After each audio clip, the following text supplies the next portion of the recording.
wabarakatuh.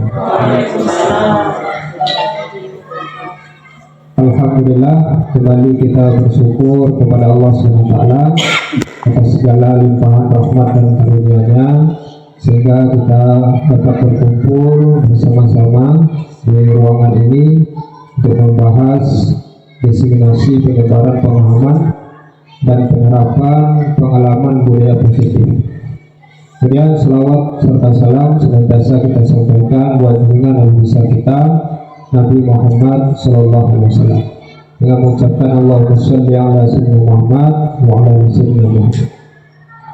Baiklah Bapak Ibu, sebelumnya berdirinya saya di sini bukan menggurui dari Bapak Ibu ya, cuman untuk berbagi praktik baik. Jadi apa yang sudah saya pelajari di program bergerak itu, ya saya bagi kepada Bapak Ibu pemahaman ini tentang budaya positif. Kemudian bukan saja guru penggerak yang membagi pemahaman. Mungkin ada Bapak Ibu yang berpengalaman ikut diklat pelatihan, karena kita ada 3 komunitas. Ada komunitas daring, itu PMN kita sudah buat ya. Kemudian komunitas luring ya, seperti ini.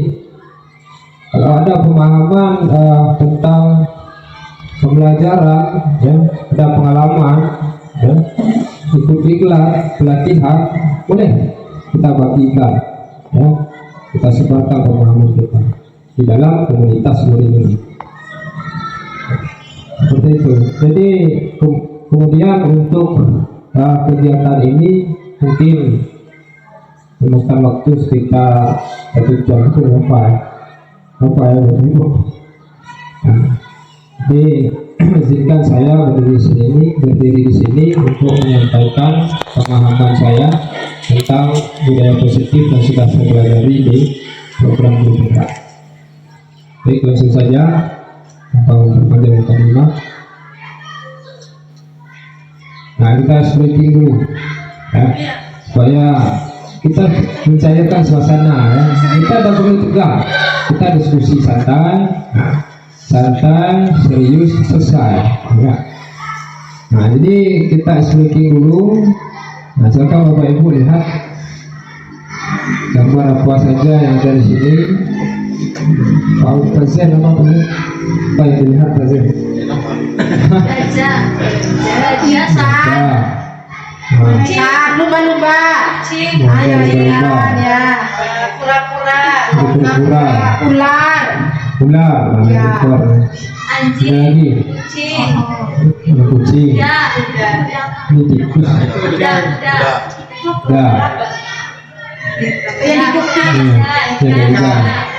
Kan. Coba kita lihat jawabannya. Nah, itu. Ada gajah, ada kura-kura, ada ular, ikan kecil, kuda, ayam putih. Oh ya ayam. Tikus, kucing, anjing, kucing. Nah,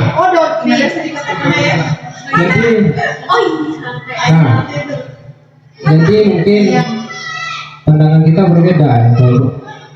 Kita lihat di ekor dulu ular, Fazil dan anjing dulu, itu berbeda-beda, namun tujuannya sama, untuk mencari jawaban. Nah, seperti itu kita pandangan kita berbeda tentang sekolah kita, tapi maksud kita sama, untuk memajukan sekolah ini. Nah, itu. Selanjutnya kesempatan kelas. Jadi kita buat kesempatan dulu ya. Pertama, hadir tepat waktu, terima kasih Bapak Ibu sudah hadir dan hadiri kegiatan ini. Kemudian peserta aktif dalam kegiatan, nanti tidak ada tanya jawab diskusi ya. Kemudian menghormati pembicara dan peserta lain. Jadi menghormati tetapi berbicara. Kemudian boleh makan, minum. Ini silakan. Makan, minum, tidak salah, silakan. Nah, seperti ini Bapak Ibu. Jadi kita juga di kelas ya, di kelas kita juga buat kesempatan seperti ini. Tapi kesempatannya itu memang dari sesuai itu, bukan seperti ini langsung buat seperti ini. Ini kita membuka waktu ya. Nanti kita bahas di kelas itu. Ini salah satu budaya. Jadi berasal dari kelas dulu. Buat kesempatan kelas, dia tidak kelas. Misalnya ada buang sampah pada tempatnya, saya tempelkan di kelas. Ya, itu dari tata tertib di kelas dulu. Hingga lama kelamaan menjadi budaya. Tidak ada aturan. Nanti kita bahas nih tata kelas. Ya. Lanjut, tujuan penyebaran pemahaman budaya positif ini. Pertama, komunitas praktisi bisa memahami budaya positif. Itu budaya positif ya. Kemudian memahami keyakinan kelas atau kesepakatan kelas ini. Selanjutnya memahami segitiga restitusi. Jadi dalam kurikulum mereka itu lebih menitikberatkan pada segitiga restitusi. Banyak dialog dengan siswa, banyak komunikasi. Apa itu ya Pak Lipik? Nanti kita bahas lagi. Ya, sama-sama kita bahas. Ya. Selanjutnya mampu mengimplementasikan budaya positif di kelas atau di sekolah. Nah, ini tujuan kita diseminasi hari ini. Ya. Selanjutnya, nah, budaya positif. Jadi mendengar kata budaya positif yang terbesit dalam pikiran Bapak Ibu apa? Ya? Apakah budaya positif itu seperti kita terapkan di sekolah kita ini? Nah, kepanjang mungkin apa kira-kira Pak Zen ini tentang budaya positif. Kemudian budaya positif ini penting nggak kita terapkan di sekolah kita? Nah, saya utarakan pendapatnya Pak itu. Nah, ini di gambar ini sudah kelihatan ya, apa itu budaya positif? Kebiasaan yang baik atau bagus diterapkan di lingkungan sekolah. Nah, bagus. Ada lagi yang lain? Kebiasaan yang baik, Sikap-sikap yang baik. sikap-sikap yang baik. Muzal, jauh, ekor. Nah, seperti ini kelihatan di gambar ini. Nah, ini siswa aktif dalam pembelajaran. Ini juga budaya positif. Harus kita terapkan di sekolah. Dia buang sampah pada tempatnya. Di budaya positif itu mulai dari kesempatan kelas dulu. Di awal tadi kita buat dengan siswa, nah, dia dengan kelas, sehingga ini menjadi budaya tanpa disuruh. Mereka buang sampah dengan sendirinya karena ada kesempatan kelas. Nah, apakah budaya positif itu penting kita terapkan di sekolah kita? Tinggal. Nah, sangat penting kita terapkan di sekolah kita, khususnya di SMP Negeri 45 Kerinci. Kenapa sangat penting? Karena dengan kita memahami budaya positif ini dapat menumbuhkan motivasi intrinsik. Jadi tanpa perintah ada motivasi dalam dirinya untuk buang sampah sendiri, salat sendiri. Karena beritahu salat nanti kita yang kena kan? Ada dulu itu berita itu, penyebut apa anak salat kita yang kena, tidak. Tapi bagaimana kita menumbuhkan motivasi intrinsik itu kepada siswa sehingga mereka melakukan itu tanpa paksaan, tanpa perintah. Nah, ini kita lihat nanti bagaimana kita menumbuhkan motivasi itu. Nah, jadi bukan hanya guru memahami budaya positif ini, tapi kita berkewajiban menyebarluaskan budaya positif ini kepada murid kita dan siswa kita. Nah, mulai dari kita dulu lah, ya, berawal dari guru dulu, buang sampah pada tempatnya. Itu semua lihat, ya. Kalau guru buang sampah sembarangan, bukan sesuai dengan contoh, sesuai dengan menurut Ki Hajar Dewantara yang saya pelajari itu, bahwa guru itu harus memberi contoh. Nah, itu kata beliau, harus memberi contoh. Ing mangsa sungtolodo. Nah, menurut Ki Hajar Dewantara, ing mangsa sungtolodo. Bahasa Jawa ya. Terus. Iya Pak. Nah, ini ya, apa namanya itu, guru itu harus memberi contoh dulu. Jadi kita beri contoh tentang waktu, ya, semangat. Ini kita dibuat di kelas kurang semangat, itu semua kurang dulu semangat, ya. Tuh. Jadi kita beri contoh dulu. Nah, kemudian budaya positif ini merupakan perwujudan dari nilai-nilai atau keyakinan universal yang diterapkan di sekolah. Jadi ada nilai tadi, ada nilai kebersihan, kita buat keyakinan, ada nilai kebersihan, ada nilai disiplin dalam itu. Nah, itu adalah perwujudan. Jadi menjadi budaya positif, perwujudan dari nilai-nilai keyakinan kelas yang membuat bersama siswa. Nah, diterapkan di sekolah. Nah, tujuannya apa? Untuk membuat siswa itu mandiri dan bertanggung jawab terhadap dirinya. Nah, ini itu tujuannya, yaitu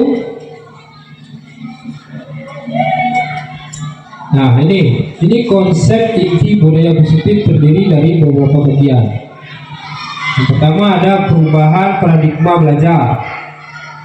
Kedua ada disiplin positif.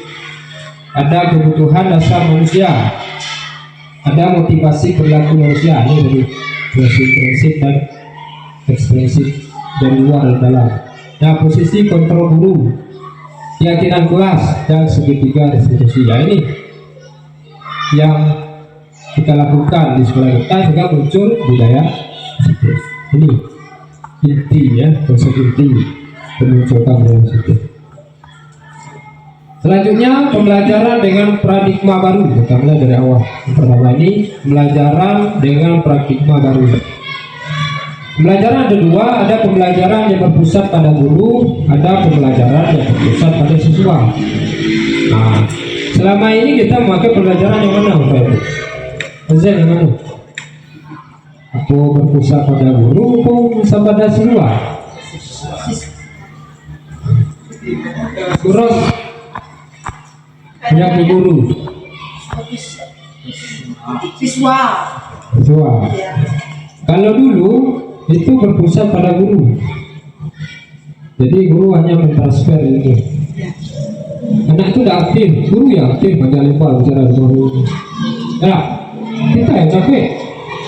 Sekarang ini kurikulum merdeka harus berpusat pada siswa yang aktif. Nah, bagaimana caranya? Yaitu dengan penerapan pembelajaran berdiferensiasi. Nah, mungkin ada bapak atau ibu guru yang lebih memahami tentang itu, ya, prinsip berdiferensiasi. Itu kalau bersiska itu sudah paham gitu. Dapur yang sertifikasi ya lah. Prinsip berdiferensiasi itu di awal pembelajaran itu ada tes diagnostik, ya. Dulu namanya tes diagnostik. Kalau sekarang di kurikulum merdeka itu tes awal pembelajaran. Jadi sebelum pembelajaran itu ada tesnya, ada tes kognitif dan non kognitif. Jadi kognitif itu kita lihat mana yang sangat paham, mana yang paham, dan mana yang kurang paham. Kita harus bisa itu karena sesuai kebutuhan siswa. Jadi berpusat pada siswa itu harus sesuai dengan kebutuhannya. Nah, gitu transfer kalau ilmu saya tidak ngerti. Ada dikata ini sangat paham, ini sedang, ini kurang paham, malah tidak ngerti. Mana caranya itu? Dengan prinsip berdiferensiasi. Ada tes awal. Ini ada gaya belajar, itu lebih non kognitif. Ada gaya belajarnya visual, dia mudah menangkap itu dengan melihat. Ya, gambar-gambar itu dia tahu, mudah menangkap. Ada yang mendengar, dengan mendengar terus menyampaikan ini dia paham itu, dia ingat, ya, bukan sampai dia tamat di sini dia masih ingat apa yang disampaikan gurunya. Gaya belajarnya itu audio, tutorial, ya. Ada visual, ada audio, ada kinestetik. Kinestetik dia langsung praktek. Kalau belajar itu praktek, ya. Tanya tentang biologi, praktek dia paham. Tapi jelas praktek. Tak bosan dia di kelas. Kita harus tahu itu kebutuhan daripada kita itu. Bisa kita samakan supaya tujuan pembelajaran itu tercapai. Baik, selanjutnya, nah ini untuk membuat siswa yang berprofil pelajar Pancasila. Jadi dengan kita mengetahui kebutuhan peserta didik itu, kemudian pembelajaran berpusat pada peserta didik, sehingga peserta didik itu mempunyai profil pelajar Pancasila. Pertama, beriman bertakwa pada Tuhan Yang Maha Esa dan berakhlak mulia. Kemudian ada kreatif, kemudian berpikir bernalar kritis, mandiri, bergotong royong, dan berkebinekaan global. Nah ini tujuan kita, supaya siswa kita punya nilai ini, profil pelajar Pancasila. Lanjut, ada miskonsepsi tentang teori kontrol. Pertama, ilusi mengontrol murid, bahwa kita bisa mengontrol murid, itu ilusi menurut teori kontrol, ya. Ada ilusi bahwa kritik dan membuat rasa bersalah mampu menguatkan karakter. Ada ilusi bahwa orang dewasa berhak memaksa. Ilusi bahwa semua penguatan itu positif dan bermanfaat. Nah, mari kita lihat. Pertama, ilusi mengontrol murid. Misalnya meminta murid untuk berubah dari perilaku buruk jadi perilaku yang baik. Kita berintah nih, kamu berubah ya, jangan lagi seperti itu. Pokoknya besok kamu harus berubah. Nah, lengahnya kita tidak memantau dia kembali lagi. Karena itu jadi kita tidak bisa mengontrol orang. Siapapun kita tidak bisa mengontrol. Yang bisa mengontrol itu diri kita sendiri. Itu motivasi prinsip tadi. Dia mau berubah ini dari diri dia sendiri. Cuma kita, tugas kita apa satu guru? Menuntun mereka supaya mereka bisa berubah, memberi pilihan-pilihan. Misalnya saya kamu melakukan ini yang terjadi. Mana yang dipilih? Nah, itu segitiga restitusi. Kemudian ilusi bahwa penguatan itu positif dan bermanfaat. Penguatan positif lebih kebujukan atau rayuan. Misalnya anak tidak mau ikut lomba, kita bujuk, kita rayu.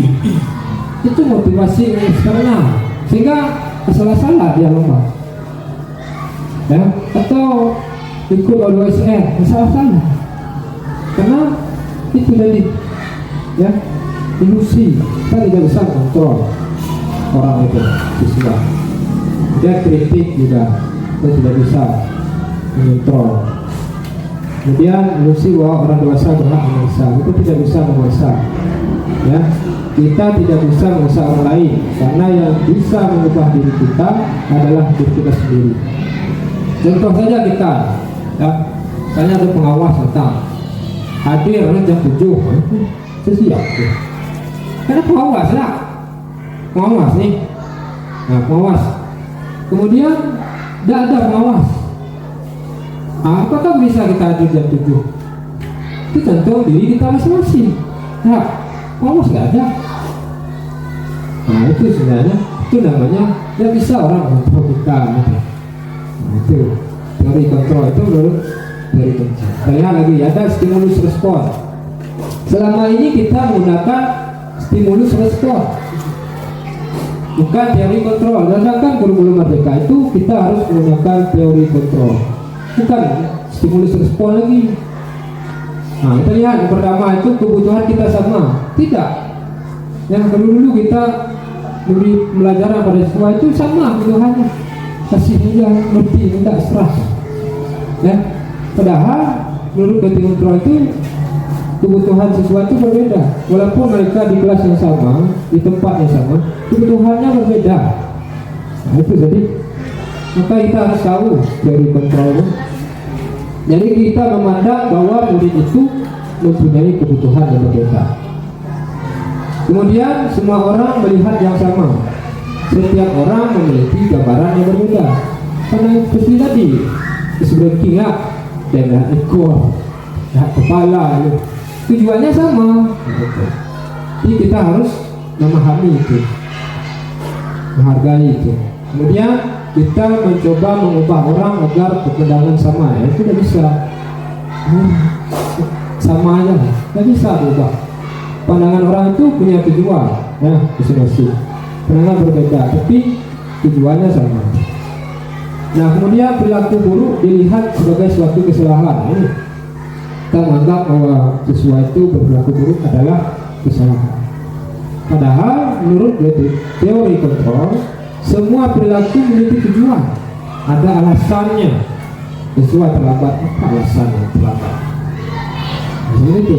Kalau stimulus respon dulu itu menganggap perilaku yang buruk itu kesalahan, makanya kesalahan, mengecap siswa itu salah. Padahal dia punya tujuan, alasan itu ada.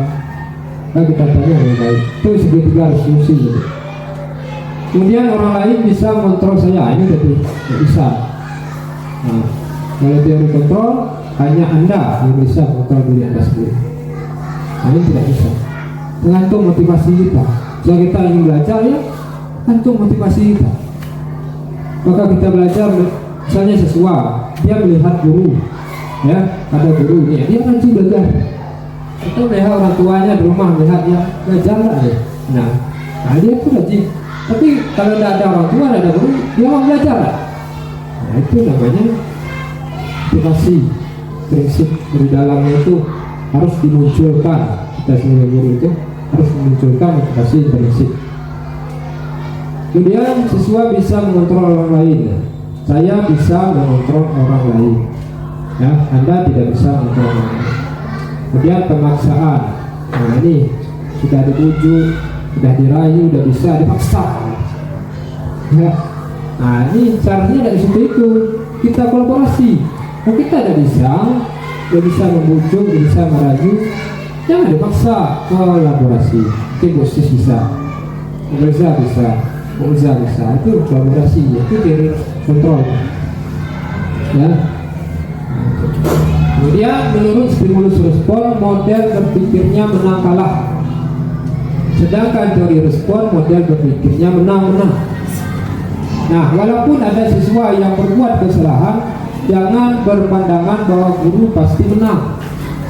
Ada siswa yang salah nih, pokoknya siswa itu dicap bermasalah, guru yang menang. Nah, ada cerita apa namanya itu, siswa menang, guru menang, yang kok kamu salah? Pokoknya siswa itu salah. Nah itulah. Nah artinya mereka akan mengecap dirinya sebagai manusia yang gagal. Nanti dia akan mengecap bahwa dia itu gagal, identitas gagal. Itu tuh dari respon itu, kontrol itu. Jadi kita berpikir bahwa menang, siswa menang, kita menang. Nah, seperti itu. Jadi lebih kepada komunikasi. Jadi ada siswa itu bermasalah, kita komunikasi, dialog, adakan segitiga diskusi. Nanti kita bahas. Nah, jadi bisa menang, kita menang, siswa menang. Bukan kita menang, siswa kalah. Jadi dia itu menganggap dirinya gagal, ya, selamanya gagal. Nah itu teori kontrol. Jadi kalau kurikulum merdeka ini kita harus menerapkan namanya teori kontrol. Nah ini dalam Al-Quran juga sudah disebutkan, ya, surah Ar-Ra'd ayat 11, Innallaha la yughayyiru ma biqaumin hatta yughayyiru ma bi anfusihim. Artinya apa? Sesungguhnya Allah tidak merubah keadaan sesuatu kaum sehingga mereka merubah keadaan yang ada pada diri mereka sendiri. Nah, ini Quran sudah menyampaikan ini. Masukan teori dari orang Amerika, ya, orang Barat itu benar. Itu dia lihat dari Quran, ya. Kita dengan Quran ada sumbernya. Kita munculkan motivasi. Jadi kita tidak bisa merubah perilaku siswa itu kecuali siswa itu sendiri yang merubah. Gitu. Nah, ini disiplin positif lagi. Nah, ini apa sih tentang disiplin? Itu banyak disiplin. Disiplin itu apa? Apa itu disiplin? Mana bonus? Apa kira-kira disiplin ini? Yang terpikirkan itu tentang disiplin ini apa kira-kira? Nah, mungkin aturan, ya. Aturan, tata tertib itu disiplin, ya. Tapi di sini disiplinnya positif. Nah, disiplin berasal dari kata disiplina, ya. Nah, artinya belajar. Disiplin itu belajar sebenarnya. Ya. Disiplin mengacu pada disiplin diri yang memiliki tanggung jawab terhadap apa yang dilakukannya berdasarkan nilai-nilai yang diyakini. Disiplin positif merupakan salah satu cara penerapan disiplin yang bertujuan untuk menumbuhkan kesadaran serta memberdayakan peserta didik tanpa imbalan, tanpa penghargaan, ancaman atau hukuman. Ini disiplin positif. Kalau disiplin kita itu ada hukumannya. Berpak. Selamat, Pak. Ini disiplin positif tidak begitu. Nanti kita lihat mana salah. Nah, sebagai pendidik tujuan kita adalah menciptakan peserta didik yang memiliki disiplin diri, sehingga mereka berperilaku mengacu kepada nilai-nilai kebajikan. Itu nilai-nilai yang ada di kelas dulu, tempat kecil dulu gitu ya, di kelas masing-masing. Sehingga memiliki motivasi intrinsik tadi dalam perubahan perilaku ke arah yang lebih baik. Lanjut. Nah, disiplin positif, cara penerapan disiplin positif yang mengajarkan anak bertanggung jawab dan menumbuhkan kesadaran diri berdasarkan nilai-nilai kebajikan. Kemudian lebih ke arah disiplin diri yang dapat mengontrol diri dalam melakukan segala tindakan. Kemudian dapat membuat murid memahami dan menyadari berdasarkan motivasi dari dalam dirinya.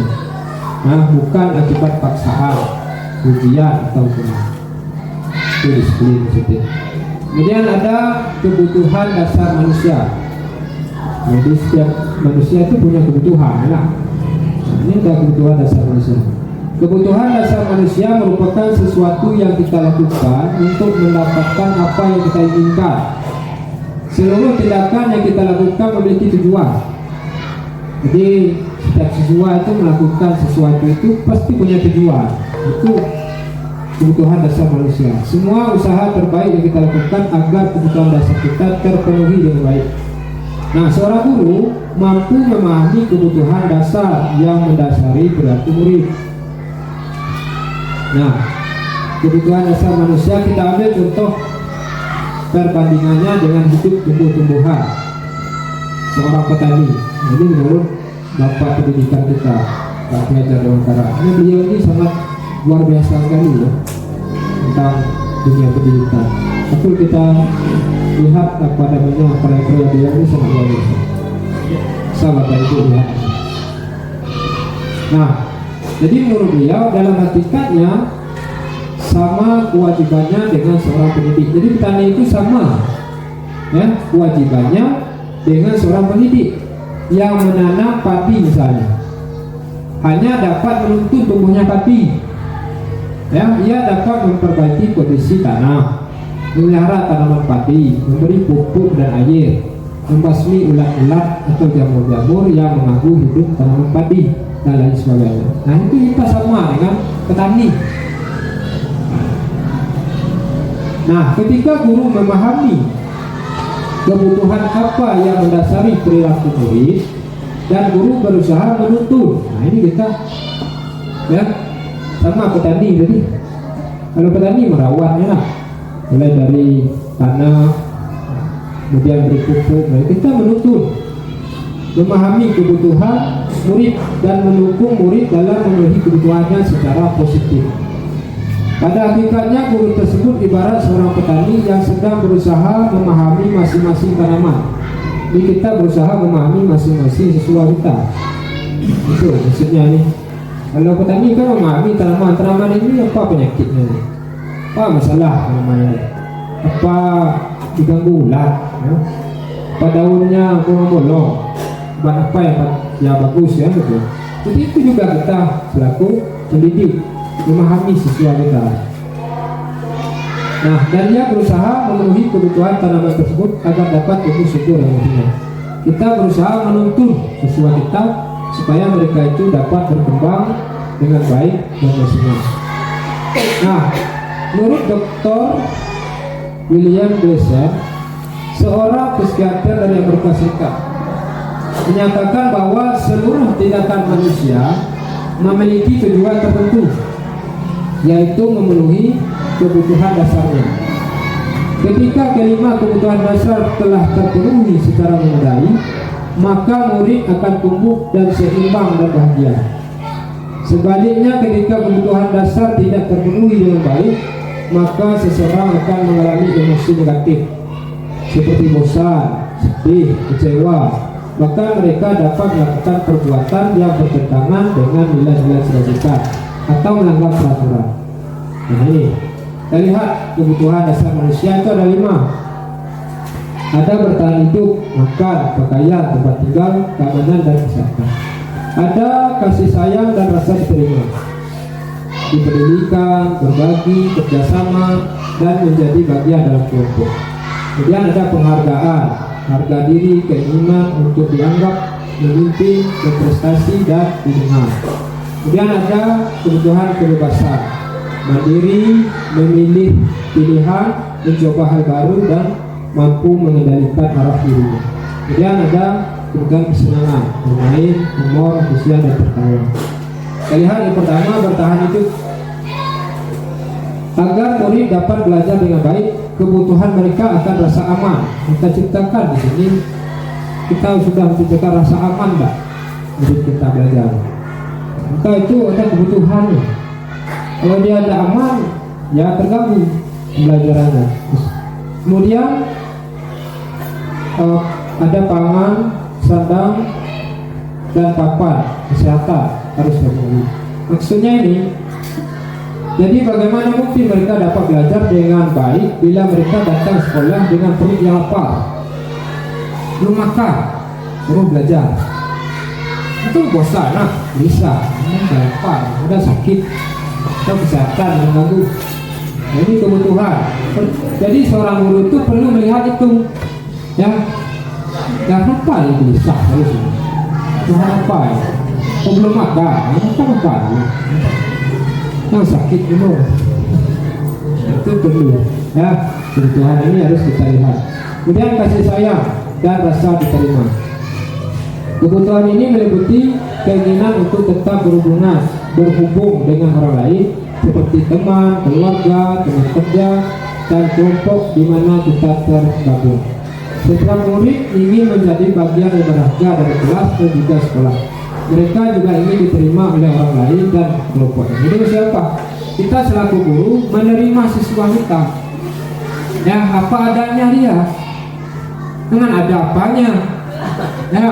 Ini siswa ini makanya nggak ada apanya, kita terima.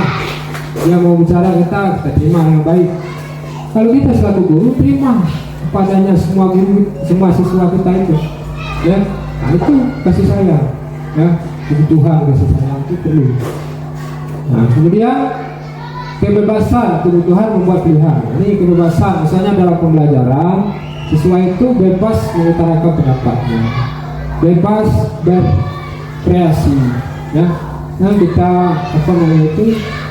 kita batasi, ya, kreativitas siswa itu belum terpenuhi, ya, kebutuhan kebebasannya ini.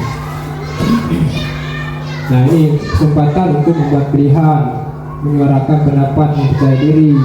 Itu harus kita wadahi itu, ya. Kita harus bagaimana kita menciptakan suasana kelas itu siswa lebih aktif. Itu paradigma pembelajaran diferensiasi tadi. Selanjutnya kesenangan. Ini tentu semua siswa ingin senang, kita pun ingin senang, ya. Betul. Ya, ada yang manusia yang tidak ingin senang. Itu kebutuhan kesenangan. Nah, bagaimana selaku guru?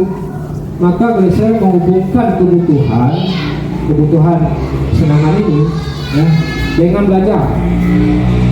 Jadi maksud belajar ini bahwa dengan kita menciptakan suasana kelas yang menyenangkan, siswa itu semangat belajar, nah, semangat dan tidak membosankan. Nah, maka kita sering buat breaking kelas, kita semangat. Dengan semangat itu, ya, dengan kesenangan itu, maka timbul motivasi intrinsik. Tanpa disuruh dia semangat menjaga, ya, tugas apa. Nah itu seperti SPT, kita buat SPT saya menyenangkan di kelas. Ini kebutuhan kesenangan. Kemudian penghargaan. Jadi apapun yang pencapaian dari siswa kita itu baru patut kita apresiasi, ya, kita hargai. Nah, sangatlah penting bagi kita untuk mengetahui kebutuhan dasar murid-murid yang 5 tadi, agar kita memahami alasan dibalik sikap dan tingkah laku mereka. Bila murid berperilaku buruk atau melanggar peraturan sehingga tindakannya tidak sesuai dengan nilai-nilai kebajikan, maka guru harus mencari tahu alasan yang mendasari tindakan tersebut dan kebutuhan apa yang belum terpenuhi. Nanti tadi, ya, tadi di kelas ya, lapar, keluar masuk, makan, itu kebutuhan makan itu. Ya, enam dia mau belajar, perutnya lapar. Itu harus kita tahu dulu, ya, kebutuhan apa yang belum terpenuhi. Kita menuntut siswa kita untuk memenuhi kebutuhan dasar. Selanjutnya motivasi perilaku manusia. Ini jadi motivasi, ya, untuk menghindari ketidaknyamanan atau hukuman. Kemudian untuk mendapatkan imbalan atau penghargaan dari orang lain. Selanjutnya untuk menjadi orang yang mereka inginkan dan menghargai diri sendiri dengan nilai-nilai yang mereka percaya. Nah, saat guru memahami 3 motivasi perilaku manusia, maka guru dapat memilah motivasi perilaku apa yang ada pada diri murid.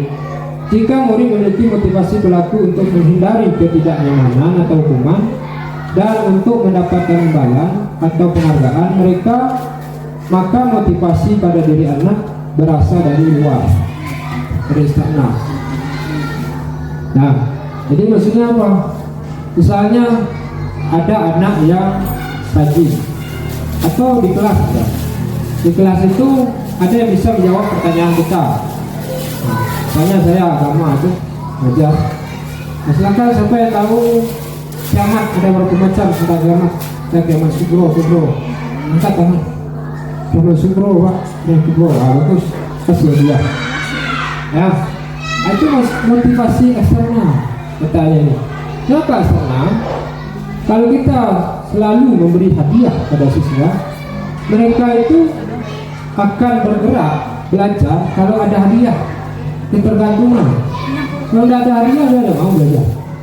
Jadi dia mengharapkan hadiah, ya. Nah, jadi itu motivasi eksternal.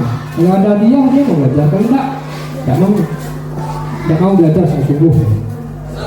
Kemudian ada hukuman. Misalnya kita hukum anak, ya, ada anak yang terlambat datang ke sekolah, kita hukum ambil sampah. Kita pantau nih, kita lihat dia mau ambil sampah. Tapi kalau kita lengah, mau enggak dia ambil sampah. Nah, itu motivasi eksternal dari luar, pengaruh dari luar, ya, bukan yang berasal dari dalam dirinya. Itu makanya restitusi kita gunakan, dialog. Nah, kemudian sehingga guru berupaya untuk dapat menumbuhkan motivasi internal. Ini kita menumbuhkan, nah, pada diri siswa agar dapat menunjukkan pribadi menghargai diri sendiri dengan nilai-nilai yang mereka percaya. Sebaiknya hindari hukuman dan pemberian penghargaan berlebih. Hukuman boleh, cuma jangan berlebihan. Dikit-dikit hukum tanpa dialog. Dialog dulu, hukum tetap, tapi kita adakan dialog supaya dia memunculkan motivasi itu dari dalam diri. Nah, kemudian ada posisi kontrol guru, ada penghukum, ada yang membuat merasa bersalah, dan teman memantau manajer. Nah, di antara ini kita Bapak Ibu berada di posisi kontrol yang mana? Penghukumkah, membuat rasa bersalah, teman, memantau, manajer? Rasa mana? Rasa hukum.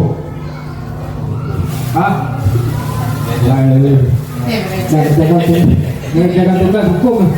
Jadi yang bendera. Penantau. Kita membuat rasa bersalah. Itu lah. Nah, kita lihat satu persatu. Nah, penghukum, seorang penghukum bisa menggunakan hukuman fisik maupun verbal. Bisa fisik, bisa ucapan. Ya, sedangkan dengan mengeluarkan kata-kata. Patuhi aturan saya atau awas. Tak patuh, awas. Ini penghukum ini sifat orang guru, pengontrol penghukum. Awas. Kamu selalu saja salah. Selalu, pasti selalu yang terakhir sesat. Guru seperti ini senantiasa percaya hanya ada satu cara agar pembelajaran bisa berhasil, yaitu cara dia. Itu penghukum itu. Nah, kata-katanya begini, patuhi aturan saya atau awas. Penghukum. Kemudian selanjutnya pembuat rasa bersalah. Bapak sangat kecewa sekali dengan kamu.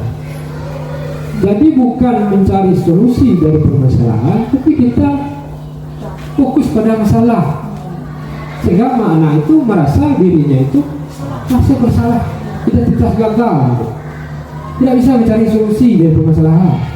Itu maka harus diskusi itu, sebenarnya komunikasi, dialog dengan siswa supaya bisa mencari solusi dari masalahnya itu.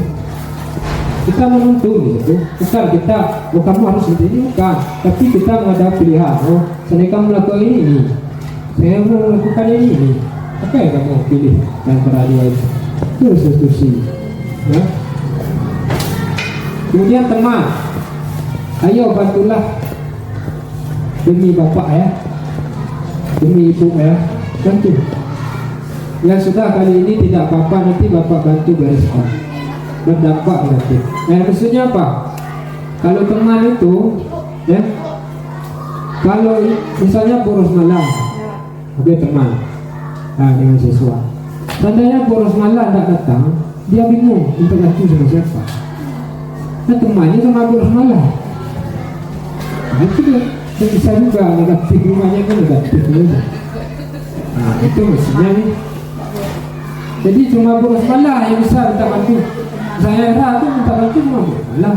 Kalau guru banyak, bisa minta bantu cuma guru kan. Karena teman dia menganggap boros malam itu teman. Jadi guru bisa dikontrol teman. Nah, kemudian ada pemantau. Nah, pemantau ini Baik banget, Pak.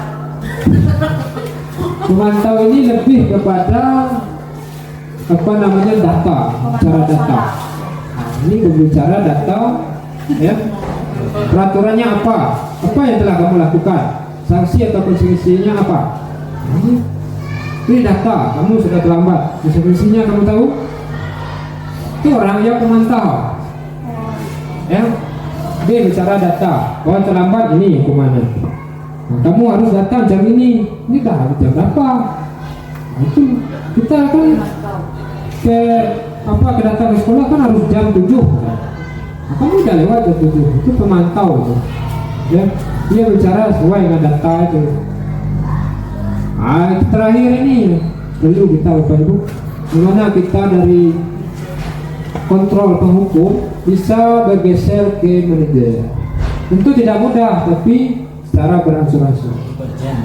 Nah, manajer.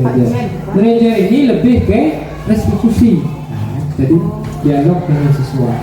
Apa yang kita yakini? Apakah kamu meyakininya? Jika kamu meyakininya, apakah kamu bersedia memperbaikinya? Nah, itu. Ya, kamu sudah bersalah. Apa namanya? Semua manusia pasti punya masalah.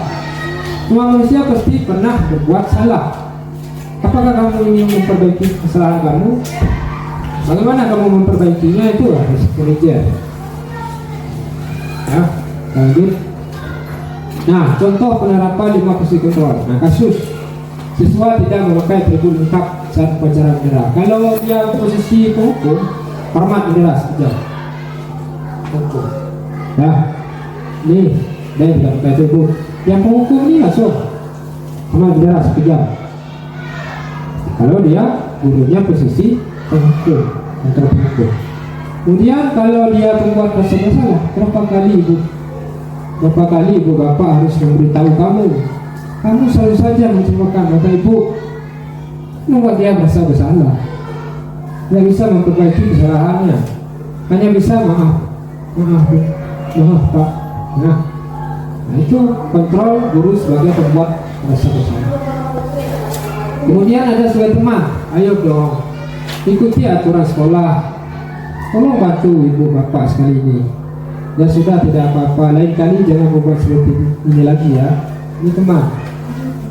Nah kemudian pemantau, kamu sudah melanggar peraturan sekolah, kamu tahu konsekuensinya. Setelah upacara kamu beli atribut koperasi dan jangan diulang lagi. Nah ini pemantau sesuai dengan data. Konsekuensinya sudah tahu. Berapa kamu harus datang? Kenapa dalam atribut kita upacara hari ini? Itu memantau. Sudah tahu lah kita upacara ini harus buka itu pemantau sesuai dengan data. Nah terakhir itu manajer. Ya, ada siswa kita di kurikulum merdeka ini, mana seorang guru harus bisa kontrol dari dia. Yaitu apakah kamu tahu kesalahan? Ya, kira-kira bagaimana kamu memperbaiki kesalahan? Ini manajer. Dia banyak berdialog dengan siswa. Jadi kita di kurikulum mereka ini harus seperti itu. Jadi manajer ya. Memang tidak mudah, tapi kita beransur-ansur. Manajer itu bisa membiayai. Nah, kemudian kita masuk Anggarannya yang keyakinan kelas. Nah, ini keyakinan kelas jadi. Keyakinan kelas merupakan kesepakatan kelas yang diyakini bersama guru dan murid dengan harapan dapat meningkatkan kedisiplinan murid. Nah, berawal dari keyakinan kelas dulu.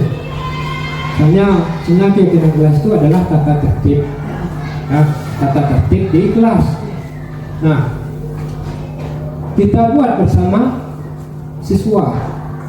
Jadi memang betul siswa itu menginginkan kelas yang bagaimana, bersih kah, nyaman kah. Nah, kita buat bersama siswa. Nah, siswa misalnya kita tanya, silakan tulis satu saja apa yang ingin kamu inginkan di kelas ini.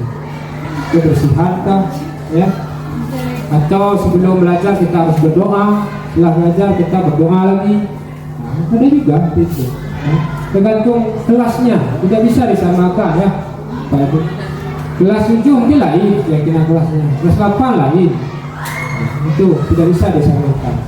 Jadi tugas wali kelas nih. Nah, buat keyakinan kelas, bukannya wali kelas harus setiap guru. Jadi kalau guru mata pelajaran perlu juga keyakinan kelas supaya pembelajaran itu nyaman. Ya, tenang, tertib. Jadi keyakinan kelas ini berawal dari tata tertib dulu. Ya, berawal dari tata tertib. Keyakinan kelas ini kalau dilanggar tidak ada konsekuensinya, tidak ada hukuman. Yang ada itu restitusi. Nah, jadi yang melanggar itu sering tidak tiket, ya. Ada keyakinan kelas nih. Contohnya, kamu udah tahu nggak keyakinan kelas kita? Restitusi. Tahu Pak? Tanggung jawab. Nah, kalau kamu sudah tahu, apa yang akan kamu lakukan untuk memperbaiki masalah? Nah, itu diskusi, silakan dialog atau komunikasi. Nah, berawal dari tata tertib tadi menjadi disiplin positif. Nah, sering ada yang tidak mau mengerjakan tugas piket, tidak mau muhasabah pada tempatnya, nah kita panggil dengan cara restitusi. Manggilnya jangan di depan teman-temannya. Nah, itu diam-diam tersembunyi. Nah, misalnya ada yang jaga menjaga piket, jangan di depan teman panggil, apalagi lagi guru BK ya. Itu kalau sudah masuk guru BK itu bahaya. Nah, itu. Makanya manggilnya diam-diam.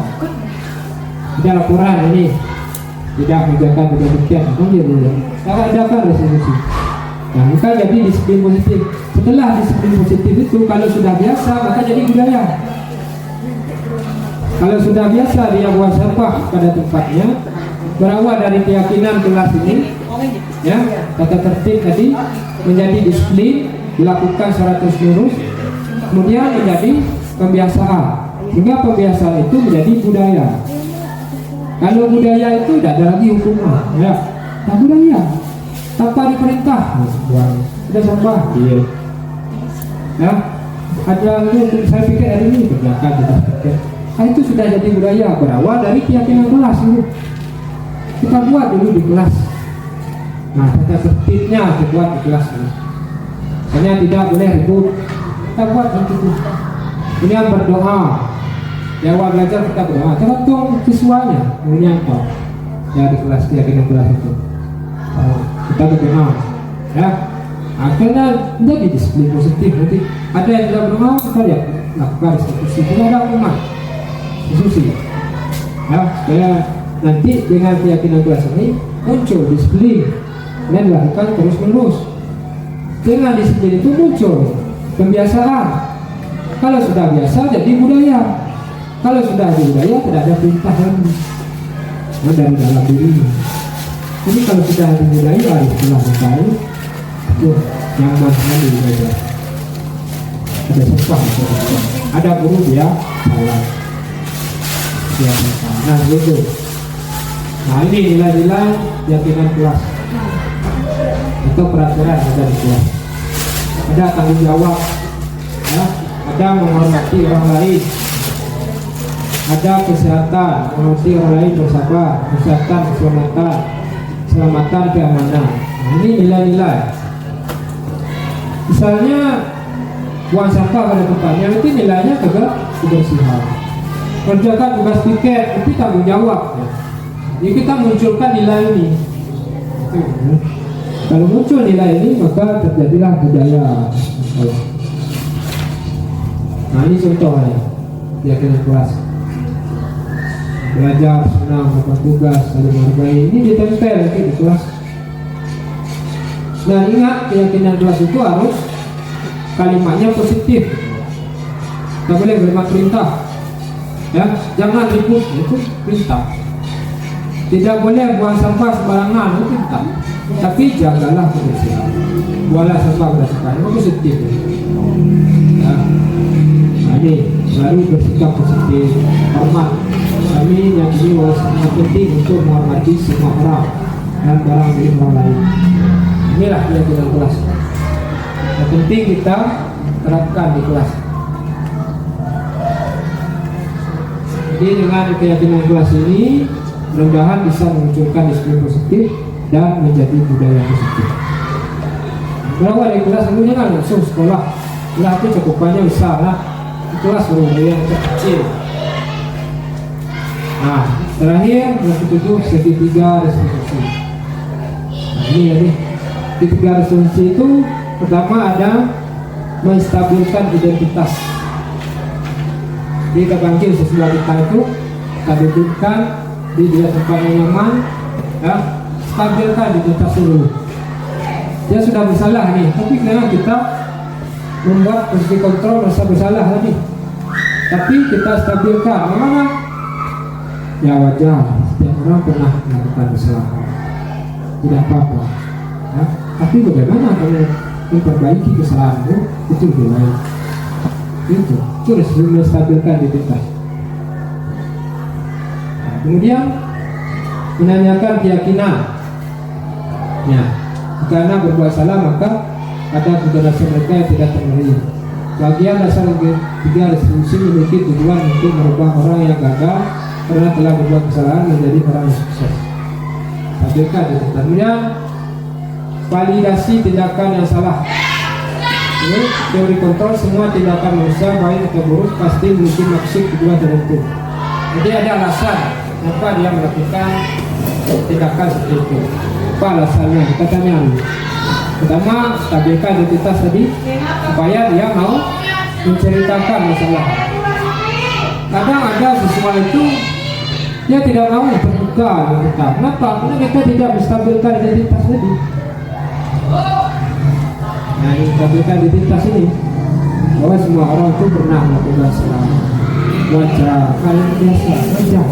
Tapi bagaimana kamu memperbaiki kesalahan? Itu distabilkan. Tinggal dia mau terbuka sama masalahnya. Ya, mau terbuka. Nah, ini validasi mereka di sana. Validasi bahwa apa alasan kamu melakukan kesalahan? Itu validasi kesalahan. Itu ada alasan, ya. ada alasan tertentu membuat dia melakukan tindakan itu. Dia menanyakan keyakinan, ini tadi keyakinan kelas. Kita punya keyakinan kelas, tidak boleh terlambat, disiplin. Nah, kamu sudah tahu belum keyakinan kelas kita? Sudah, apa? Disiplin. Bagaimana kamu memperbaikinya? Apa yang akan kamu lakukan? Nanti saya akan disiplin Pak, saya ini. Kemudian mau terbuka sehingga ada solusi untuk misalkan masalah. Ini salah satu contoh diskusi sebentar ya. Pertama ya. Baik Pak. Oh ya, tadi Bapak mendengar ada laporan dari Bapak kelas, katanya kamu harus bertingkat dengan baik. Iya Pak, begini saya sama dulu Pak. Apa yang membuat ayah kesal sama baik? Menurut harus meneruskan pekerjaan saya Pak, tugas saya sering juga dicoret. Oh begitu persoalannya ya. Ya wajar lah kalau kamu marah dan kesal. Jika Bapak itu selera, Bapak juga harus seperti itu. Lalu apa saja yang kita lakukan? Saya makan Pak, saya mati timur dan tanpa sengaja saya menjebak meja Pak. Oh begitu. Pasti ayah berbuat seperti itu untuk ada alasan. Apa alasan yang tersebut? Ya Pak, masa saya diam saja, saya kan tidak bersusah payah menunjukkannya. Dia enak saja menconteknya tanpa ada berpikir sedikit pun. Iya, wajar saja ayah bersama. Karena tidak enak pekerjaan karena dicontek itu saja. Maka sama menghargai itu. Jadi sekarang coba ayah pikirkan. Tindakan ayah marah sampai menyebut meja itu, apakah sudah sesuai dengan yang kita bersihkan? Tidak Pak. Nah, kalau tidak, menurut ayah keyakinan kelas apa yang ayah langgar? Saling menghormati antar teman Pak. Ya, betul sekali. Jadi menurut ayah saling menghormati antar teman itu penting tidak? Sangat penting Pak. Jadi, kalau penting, jadi keyakinan apa yang harus saya lakukan pada saat ayah? Harus lebih sabar Pak. Oke, baik. Ayah bersedia tidak memperbaiki masalah? Bersedia Pak. Ya, oke, baik ya. Kalau saya, ya betul, tak sekali tidak itu. Ya. Jadi, kalau bersedia, apa yang akan saya lakukan untuk memperbaiki masalah? Saya akan lebih bersabar dan menanya amal saya. Kalau ada kemauan menjadi saya akan melaporkan kepada guru Pak. Ya betul, tepat sekali tindakan terang. Ya, oke, bagus sekali, tetap semangat ya. Lakukan itu konsisten. Dan sekarang boleh silakan kembali ke kelas. Terima kasih Pak. Jadi seperti itu kita harus diskusi. Jadi pertama memvalidasi tindakan yang salah itu memang hal yang wajar, tidak apa-apa, semua manusia pasti pernah melakukan kesalahan. Kemudian menanyakan alasannya mengapa kamu melakukan tindakan tersebut. Kemudian lanjut ke keyakinan kelasnya. Kamu sudah tahu belum keyakinan kelas kita apa? Nah, itu yang dibuat di kelas masing-masing. Nah, mungkin itu saja sekedar diseminasi penyebaran pemahaman saya tentang budaya positif yang saya pelajari di program Guru Penggerak. Ya, semoga bermanfaat bagi kita semua. Mudah-mudahan ya dapat kita terapkan budaya positif di sekolah kita. Ya, sekian, terima kasih. Mungkin ada pertanyaan dari Bapak Ibu.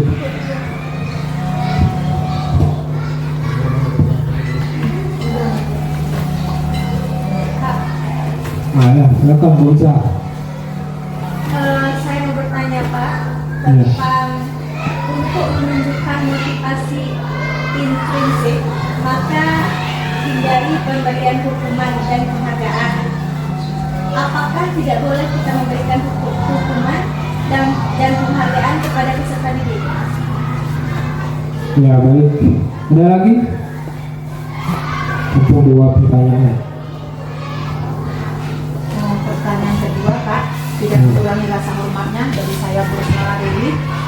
Apakah setiap masalah yang dilakukan siswa kita lakukan pendekatan restitusi? Misalnya dia terlambat sekolah, siswa atributnya kurang lengkap, atau kira-kira apakah perlu itu pendekatan restitusi? Itu saja, Pak. Ya baik. Terima kasih Bapak Ibu. Ibu ya bertanya. Bapak ya. Yang lain lagi. Ya. Untuk penanganan kasus tadi kan mungkin kita sudah memberitahukan, kita sudah mencoba bagaimana dia supaya memperbaiki, tetapi dilakukan berulang-ulang seperti itu lagi, besok masih kasus yang sama sampai pun lebih dari 3 kali.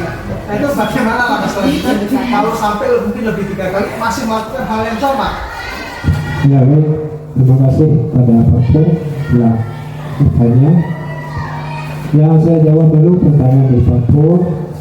Kalau kita sudah melakukan restitusi ya, tapi dia masih melakukan kesalahan yang sama, maka itu menurut kami dari program Dua Penggerak itu ya, adakan kolaborasi. Kita harus kolaborasi dengan orang tua siswa. Kita ada pertemuan seperti ini ya. Jadi bukan kita saja yang menyelesaikan masalah siswa, orang tua juga mungkin di rumahnya ya, pembiasaan di rumah. Jadi kita adakan pertemuan dengan orang tua, misalnya dalam 2 minggu 1 kali misalnya. Pokoknya membahas tentang permasalahan siswa. Harus ada itu kolaborasi dengan orang tua. Itu Bapak. Jadi kalau kita mungkin ya sudah dengan Pak Pur tidak sanggup, nah saya juga seperti itu, dengan biasa seperti itu, tapi tidak bisa kan? Nah kita sudah kolaborasi nih di sekolah, kita sudah kolaborasi kerjasama untuk menangani semua ini ya, kita sudah lakukan restitusi, tapi juga tidak mengubah baru orang tua kita datangkan, kita adakan pertemuan itu Bapak. Mungkin kita sebelum ini belum ya melakukan kolaborasi dengan orang tua secara ada pertemuan seperti ini. Datangkan seluruh orang tua itu ya, seluruh. Tidak pemanggilan Pak gitu ya, Pak ya. Tidak. Tapi bukan Itu lebih daripada satu ya, Pak ya. lebih daripada permasalahan siswa itu, tentu siswa itu merasa malu ya, panggil orang tua itu semuanya. Apa masalahnya di sekolah ini yang sering terjadi? Kita bahas semua dengan orang tua. Penanganan pola asuh orang tua di rumah itu bagaimana? Otoriter, ya, kejam, otoriter kejam. Kehendak orang tua, mau menuruti kehendak siswa, ini dampaknya ke sekolah. Kita harus tahu itu. Itu makanya kita gali kolaborasi dengan orang tua siswa. Harus kolaborasi. Itu kalau Kolaborasi 11 kali, 13 kali bisa. nah, Kayak apa? Jadi kolaborasi biasanya memang semuanya kita jika kita terapkan restitusi itu adil kan belum kan, ini kan menyebabkan pemahaman. Sebelumnya saya sendiri belum menerapkan restitusi dan baru Satrio kemudian ada sebelumnya restitusi apa tuh masalah itu baru berapa orang, tapi coba kita terapkan restitusi dulu. Kalau memang dia tidak mau berubah, baru tak ada kolaborasi tadi. Nah, kita ada pertemuan seperti ini untuk membahas masalah yang ada di sekolah kita. Itu makanya ada kolaborasi pertemuan. Soalnya 1 minggu 1 kali, dari Sabtu depan kita bisa pertemuan. Tentu semua Bapak Ibu guru punya masalah ya. Saya punya masalah. Nanti dalam pembelajaran ada semua itu susah betul ya tuh. Saya tidak mampu menyelesaikannya, kita bahas bersama. Kita tahu Pak kedua bisa.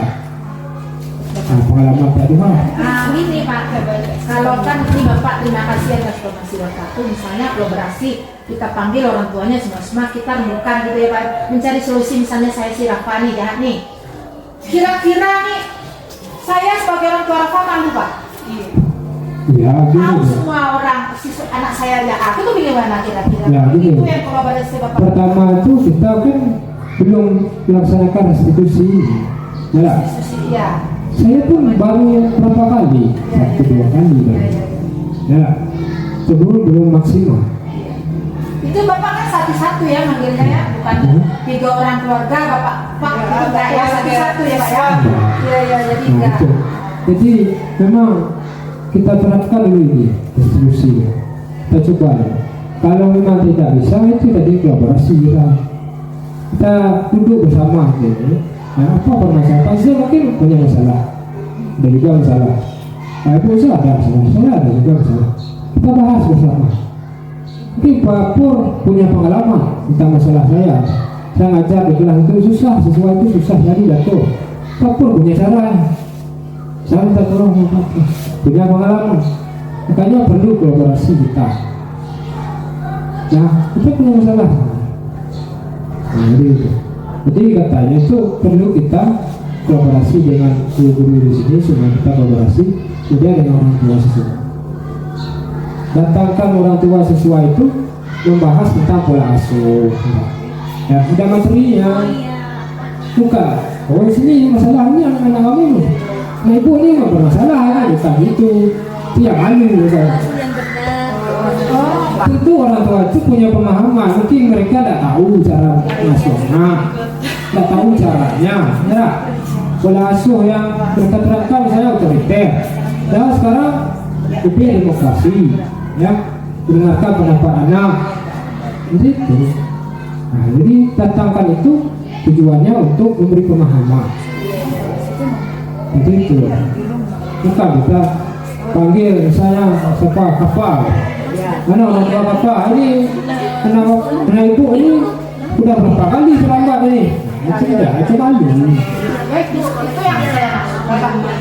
Jadi dari Bapak itu saya paham. Jadi kita kerjasama dulu ya. Di sekolah ini. Sama-sama kita. Kalau udah nggak ada solusinya baru kita panggil orang tuanya. Gitu, sama-sama gitu ya Pak. Oke. Tapi kalau kita mau datangkan orang tua sesuatu kita buat jadwal juga tidak apa-apa, boleh. Kalau kita memberikan pemahaman pada siswa. Hanya di sekitar ini seperti itu. Ada surah penggerak. Ada kolaborasi dengan tua tentang pola asuh. Tentang materi yang paham tentang pola asuh yang tua. Saya orang tua itu paham cara mendidik anak itu bagaimana di zaman sekarang ini. Begitu. Iya. Pak, kalau seandainya orang tua itu dia pasrah ke kita. Saya Bu pasrah anak saya ke Ibu mau diapain aja gitu. Aku gimana? Itu seringnya seperti itu Pak. Itu kita Bapak suruh pulang pola asuh orang tua. Karena dia kerja pola asuh. Karena dia Dan kerja saya ini ya, bicara. dia nggak percaya Pokoknya sama pola asuh guru ya. di rumah nggak bisa. Itu makanya dia mencontohkan kita di guru katanya. Atau lo nanti di anak saya Pak. Kalau tuh mau pulang nggak bisa Pak. Saya bekerja di ladang di ini. Gimana ceritanya Pak? Ya itu. Ya itu tadi kembali ke apa namanya itu restitusi. Dialog komunikasi. Banyak siswa itu kadang masalahnya tidak mau terbuka. Ya. Kalau siswa mau terbuka pasti ada solusi di masalah. Setiap itu kebutuhan dasar tadi, motivasi itu sudah kita pelajari. Nah, apa yang dasari murid melakukan perbuatan tindakan seperti itu? Maka kita adakan dialog komunikasi. Coba Bapak Ibu terus curhat saya berusaha. Ada masalah ini. Bagaimana rasanya kalau kita bercerita dibanding tidak bercerita? Nah, gimana rasanya itu sedikit tolong kan? Kita bisa berpikir dengan baik untuk mengatasi masalah. Kalau kita diam saja, ada masalah nih, diam, mana kita berpikir? Tidak bisa. Tapi kalau kita cerita, hati kita pulang, lega, pikiran kita jernih. Bisa kita selesaikan. Jadi memang kurikulum Merdeka ini kita dituntut untuk banyak berdialog dengan siswa, banyak komunikasi dengan siswa. Itu. Sekali lagi Pak. Jadi menurut Bapak ini minta maaf ya Pak, banyak cerita. Jadi bagaimana kita mau kalau Rosmala tengok semua yang Bapak ceritakan tadi, satu aja. Bagaimana kita menghukum siswa? Cara menghukum siswa lagi Pak. Lembut udah, nggak boleh. Jadi katanya nggak boleh. Siapa yang mau ngambil sampah Pak? Nah ini kan sudah ada pertanyaan tadi Ya, Pak, siap, dari ya. Ibu sendiri ya. Iya. Apakah kita lakukan restitusi itu tidak perlu dukung? Iya, Ya, nggak boleh dukung itu ya. restitusi saja. Tidak perlu sesuatu dukung. Apakah seperti itu? Tidak. Kita punya aturan semua. Tapi kita adakan restitusi dulu, baru kita beri hukuman. Yang masalah itu tetap dihukum, tetap ambil sampah. Tapi restitusinya kita sebenarnya belum berdialog. Ya, kita selama ini belum berdialog langsung. Dia sampah. Oh, udah ada Pak. Dialog pasti. Kami Ya, tanya dialognya kan kayak gitu. Enggak. Alasannya pakai topinya kemana? Nah ini pasti kami tanya nah, seperti itu. kamu ini nggak juga. Mungkin saya juga seperti itu langsung. Alasannya gini, tapi tidak didudukkan. Kita duduk baik-baik, beri dia kenyamanan, ya, ceritakan masalah. Itu restitusi, seperti itu restitusi. Jadi kalau bukan kita bicara berdiri saja, gitu enggak. Memang kita adakan restitusi, begitu yang dituntut misalnya.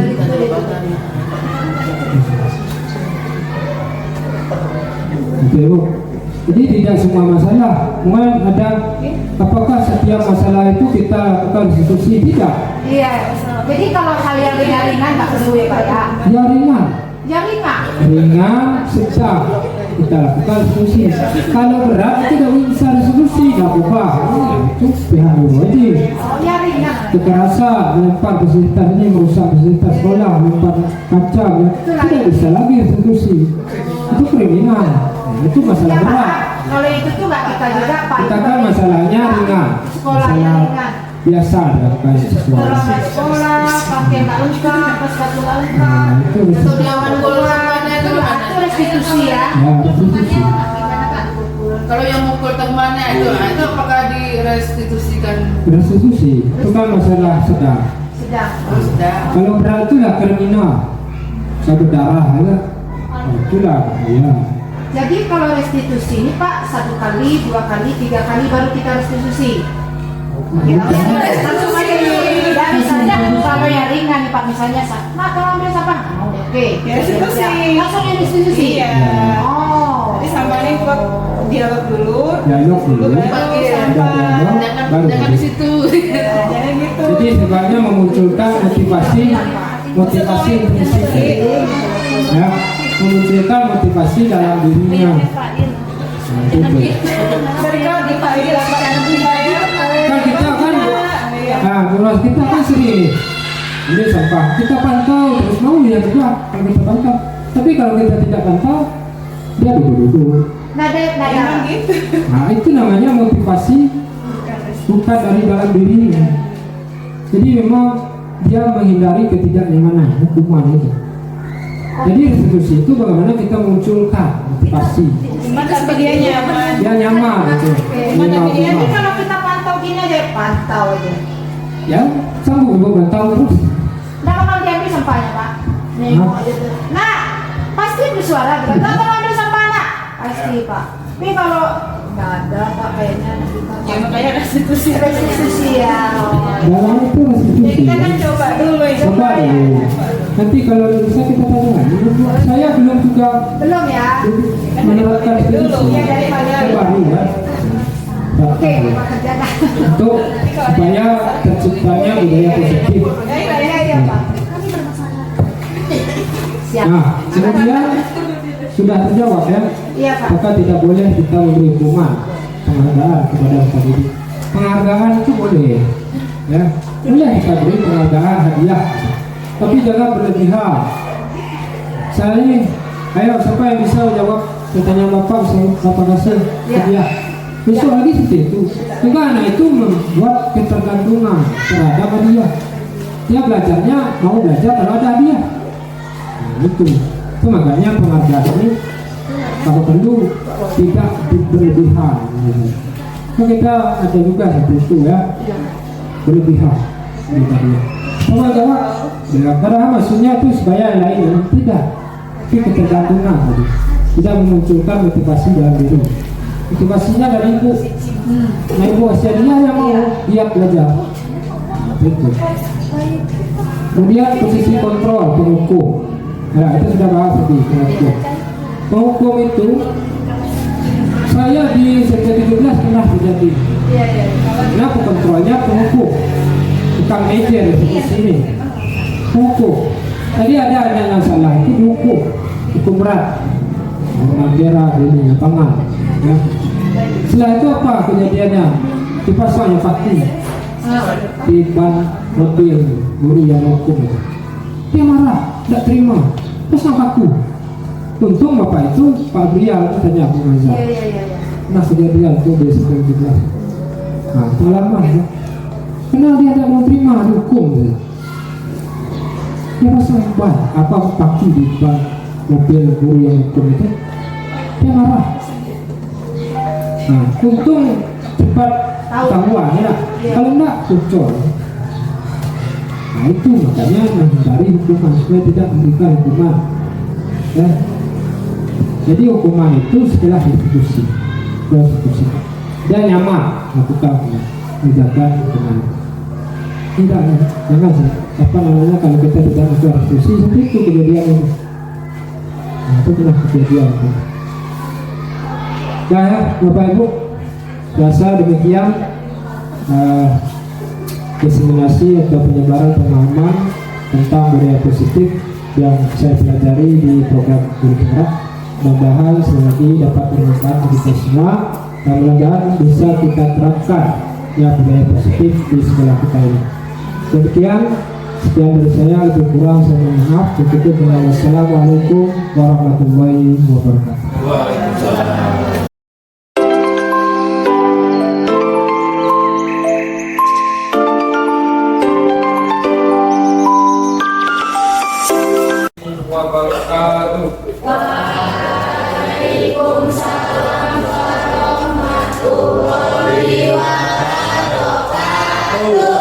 Apa kabar semuanya? Alhamdulillah luar biasa, tetap semangat, Allahu Akbar. Baik, hari ini kita akan membuat keyakinan kelas. Sebelumnya pernah mendengar keyakinan kelas? Apa itu keyakinan kelas?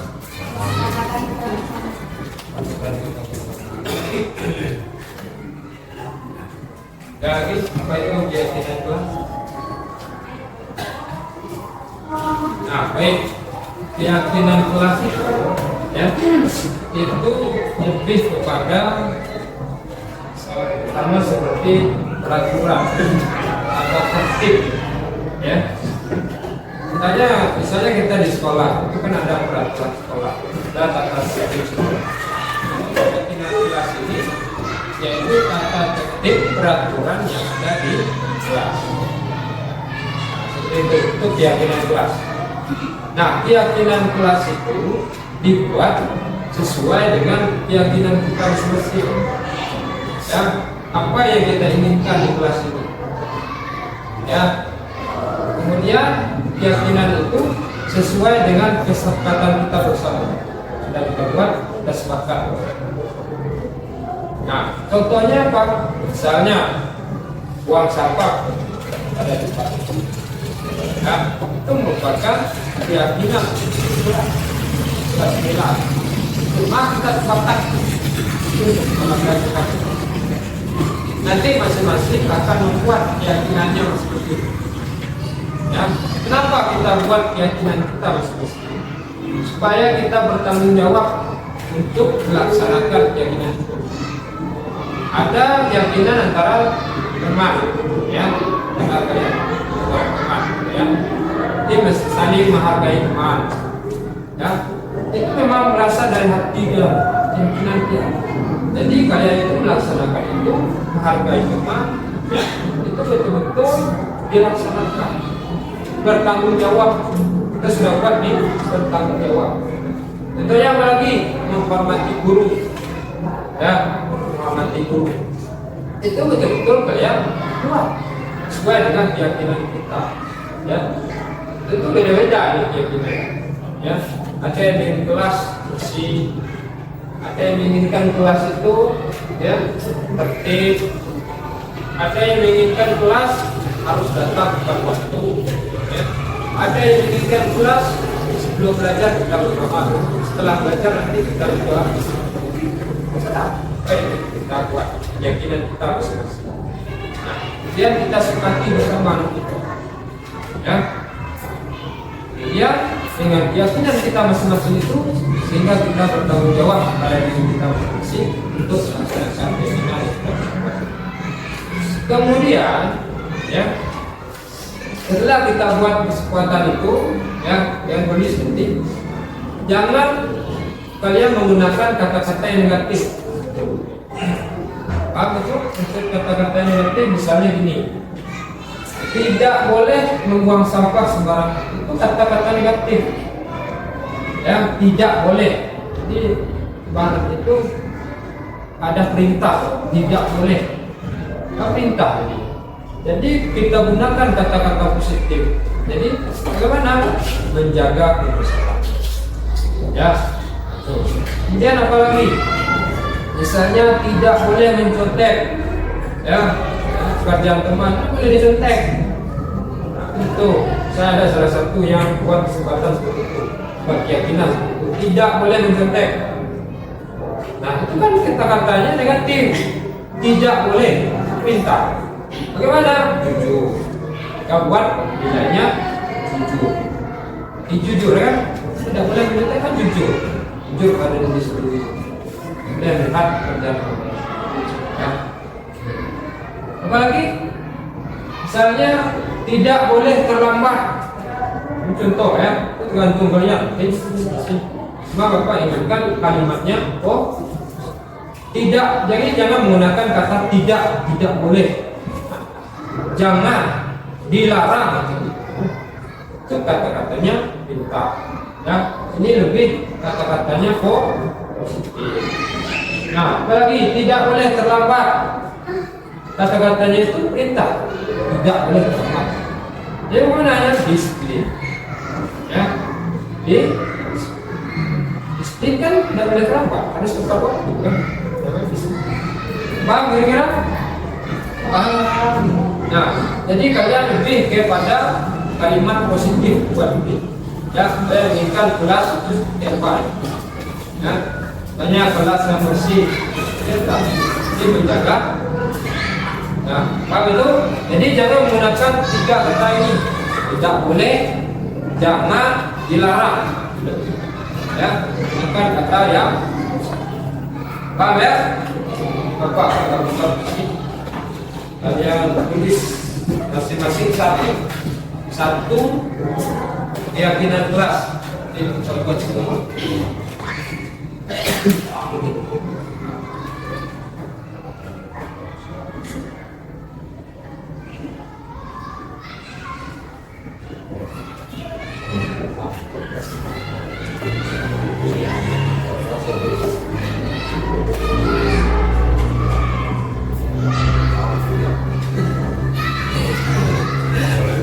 Berawal dari keyakinan kita masing-masing, nanti kita sepakati bersama. Ini silakan tolong kita satu-satu ya.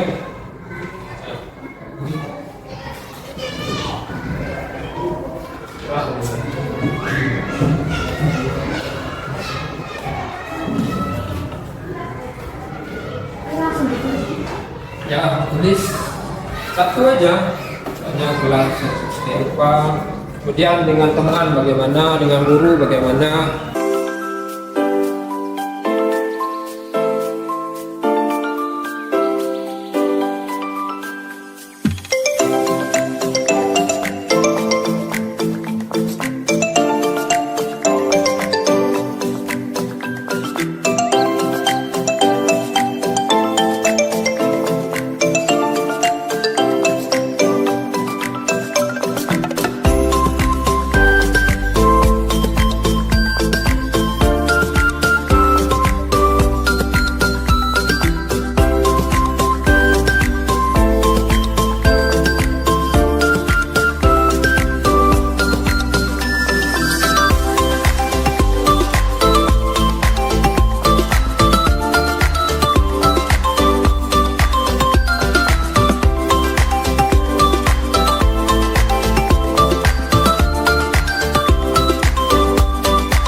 Silakan.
Dari kelas 9.